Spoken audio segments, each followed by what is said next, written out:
Olá, meu nome é Caroline e vou apresentar o trabalho da disciplina de Sociologia com o tema Química e Drogas. As drogas foram utilizadas, ao longo dos anos, antes de seu consumo para fins recreativos, para fins culturais, religiosos e medicinais. Essas drogas atualmente são classificadas como naturais, semissintéticas e sintéticas. O ópio é uma droga sintética extraída do suco da fruta da papoula, que contém diversas substâncias como codeína e morfina, utilizadas atualmente como analgésicos, mas que possuem também efeitos euforizantes. Já a heroína é uma droga semissintética, derivada da morfina, de absorção rápida pelo organismo, que causa sensação de prazer, seguida de bem-estar e sonolência. Por fim, o LSD, o ácido lisérgico, é uma droga sintética sintetizada por Albert Hofmann, no qual descobriu acidentalmente os seus efeitos. Alguns deles são euforia, ilusões, pânico, alucinações visuais e auditivas, dentre outras. Com a descoberta de algumas dessas drogas, o consumo na Europa inicialmente se deu pela classe alta para fins medicinais, como o alívio de dores físicas e o tratamento de doenças mentais. O tônico da Coca-Cola, por exemplo, criado em 1886 por um farmacêutico, possuía noz de cola e cocaína. Nos Estados Unidos, o uso de drogas para fins comerciais e recreativos existem há bastante tempo. Nos anos 1800, leis foram aprovadas para proibir ou regulamentar as drogas. Já em 1890, ocorreu o primeiro ato do Congresso para a arrecadação de impostos sobre a morfina e o ópio. E depois, em 1909, ocorreu a proibição de posse, importação e uso de ópio para fins não medicinais, sendo essa a primeira vez que uma droga é proibida para uso recreativo. Por fim, em 1914, ocorreu a aprovação da Lei Harrison, que fez a regulamentação e tributos da produção, importação e distribuição de opiáceos e cocaína. Em 1919, foi ratificada pelos Estados em 17 de janeiro de 1919 a lei que proibia a fabricação, transporte ou venda de bebidas alcoólicas, e essa lei entrou oficialmente em vigor no ano seguinte, em 17 de janeiro de 1920, com a aprovação da Lei Volstead. Mas por quais motivos surgiram essas proibições? As motivações para isso poderiam ser pela pressão das religiões, a considerada força destrutiva nas famílias e nos casamentos, ou a produtividade dos trabalhadores.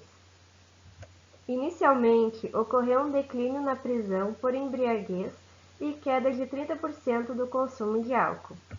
Porém, também ocorreu o aumento da produção e venda ilegal de bebidas alcoólicas, proliferação de bares clandestinos e aumento concomitante da violência de gangues e outros crimes. Dentre os contrabandistas, se destacou o gangster de Chicago Al Capone, que também pode estar envolvido no massacre do Dia dos Namorados, em Chicago em 1929, onde vários homens vestidos de policiais atiraram e mataram um grupo de homens de uma gangue rival. Embora com o descontentamento da população com o proibicionismo, somente em 1932, quando ocorreu a Grande Depressão, pensou-se na criação de empregos nas indústrias de bebidas alcoólicas. Então, quando Franklin Roosevelt se elegeu como presidente, em 1933 ele determinou o fim da Lei Seca. Mesmo assim, apenas em 1966 todos os estados abandonaram a Lei Seca. Em junho de 1971, o presidente dos Estados Unidos, Richard Nixon, declarou oficialmente uma guerra às drogas, no qual seu objetivo era o impedimento do consumo, distribuição e comércio de drogas ilegais, punindo legalmente traficantes e usuários de drogas.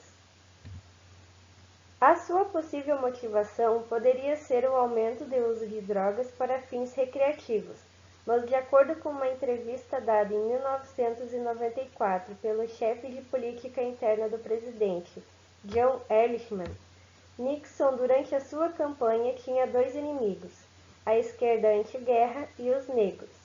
Sendo assim, essas pessoas poderiam ser criminalizadas e, dentre outras consequências, difamadas pelo uso de drogas.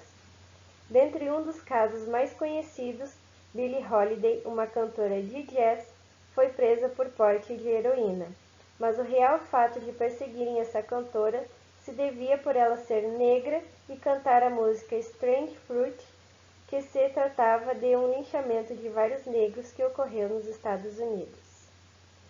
Além disso, em 1986 ocorreu a aprovação da Lei do Abuso de Drogas, no qual determinava uma sentença mínima em prisões obrigatórias para certos crimes de drogas. Mas essa lei foi fortemente criticada por apresentar ramificações racistas, pois atribuía penas de prisão mais longas para crimes envolvendo a mesma quantidade de crack, usando com mais frequência pelos negros, que a cocaína, usada com mais frequência pelos brancos.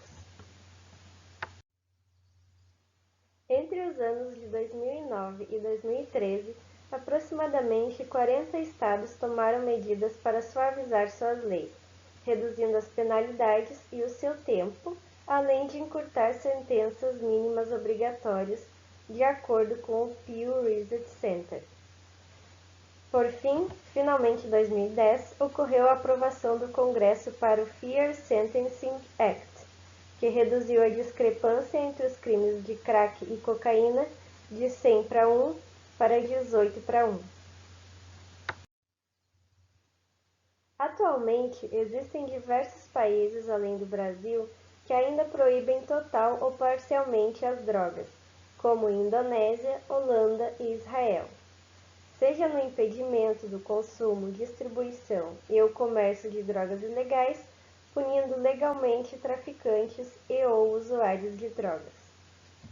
Esse proibicionismo atual tem como consequências os resultados imprevistos, assim denominados pela ONU, que são o aumento da taxa de criminalidade violenta, o fortalecimento do crime organizado, do chamado narcotráfico, corrupção estatal e ameaça à soberania nacional e ao regime democrático. Essas consequências acontecem atualmente, diariamente e há muito tempo no Brasil. Para exemplificar, trouxe algumas reportagens comprovando esses fatos, todas datadas nesse ano. A polícia vem sempre prendendo traficantes, não só envolvidos no tráfico, mas também em assassinatos, como no caso do estado do Espírito Santo, onde a polícia faz operação para prender suspeitos de assassinatos e tráfico em Vitória, e no caso em que a PM prende quadrilha após achar corpo enterrado e 15 peças de cocaína bruta em chácara de Mogi Guaçu. Além disso, existe também o envolvimento da corrupção de estatais no tráfico de drogas, como no estado do Ceará, uma operação cumpre mandados de prisão contra policiais suspeitos de auxiliar facção criminosa no Ceará. Sendo assim, ao meu ver, o proibicionismo das drogas deve ser revisto, pois embora haja sua proibição, ainda assim ocorre o consumo e venda dessas drogas, além das consequências já mencionadas. A minha apresentação era isso. Obrigado pela atenção.